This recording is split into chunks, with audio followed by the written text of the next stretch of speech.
There I stood, looking into the forest from my back porch, standing still in the light, cool winter's rain. A quick motion in the woods draws my eyes towards a large shadow, tall enough to reach a low branch of a 20-foot-high tree, with 3 crows on each shoulder, and one atop its head. A loud knocking sound came from the front door of my house. Someone was at the door. I decided I had enough of this gloomy rain, so I went through the house instead of going around the outside. I walked to the door, with the knocking getting harder and harder with each step. For a moment, my hand hovers over the handle, as if in hesitation. Regardless, I opened the door quickly enough. However, who was wanting in so badly before was now gone. Only trace left was a pair of inky black boot prints on my doorstep and a matching handprint below the knocker on my door. I heard something fall and break in my kitchen, my gaze leaving inky marks on my doorstep to look for the source of the noise. When I turned back, the marks are gone. Seemed like a normal day to me.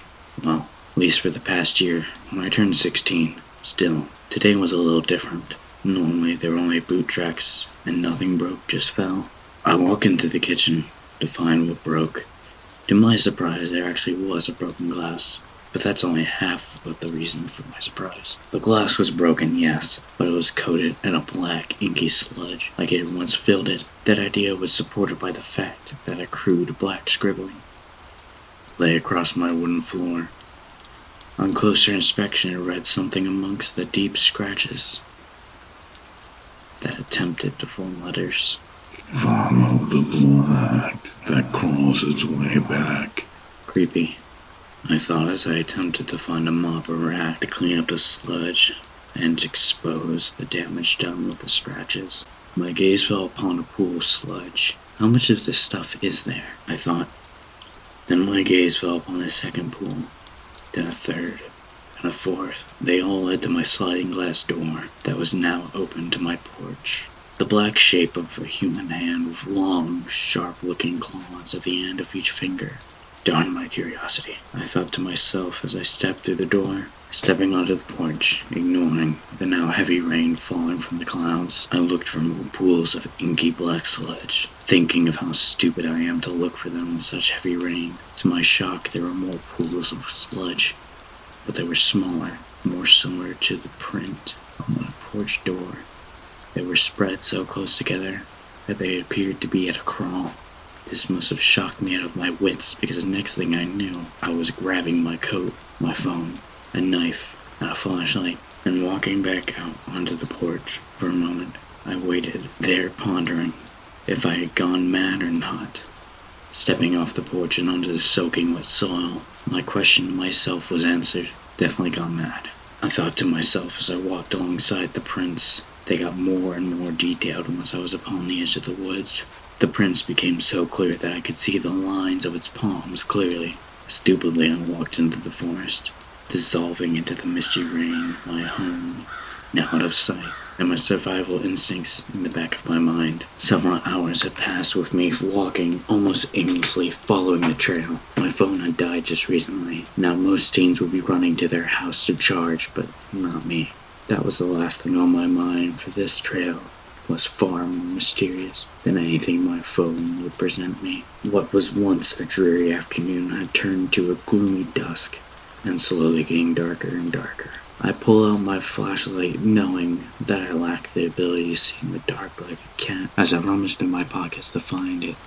A loud, snapping noise rings louder than the pouring rain, causing me to whip around towards the sound behind me, nearly falling off my feet.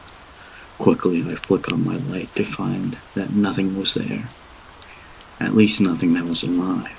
A large branch had fallen onto the path behind me. I looked from where it had fallen from using my light to scan up and down the trees. The branch had ripped from a tree that stood 40 feet high and 8 feet wide. The splinters of wood being close to 25 feet up the tree. Had I not been distracted by this, I may have realized the same black inky sludge was not only on the branch, but also on the side of the tree. However, the track of black inky sludge on the ground quickly took back my attention, so I kept following the prints further and further. Dusk had turned to night, the clouds eclipsing what little light the moon or stars would provide. Even with my flashlight slowly dimming from my constant use, its power slowly dwindling. Still following the path of prints, my shoes had caked with mud, rendering my steps nearly silent. Suddenly, the prints I was following for hours had vanished, as if what had left them took flight and disappeared. My flashlight flickered, then went out. I shook it over and over, trying to get just a flicker of light. Howling rings out over the sound of the rain, so chilling and demonic and bloodthirsty that I knew it was no animal. My flashlight had finally flicked on, showing me a black, inky sludge standing before me, taller than any human, as thin as a skeleton. My light slowly crept up the figure, revealing sharp, pointy white fangs stained in the black inky sludge, seeping from its jaw, looming over me as a drop of sludge lands on my face.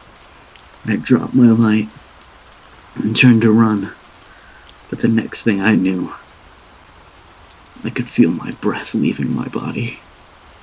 A feeling of drowning, then silence. Hours had passed. I now found myself watching a boy on his porch in the rain from the edge of the forest. Don't go in the woods alone.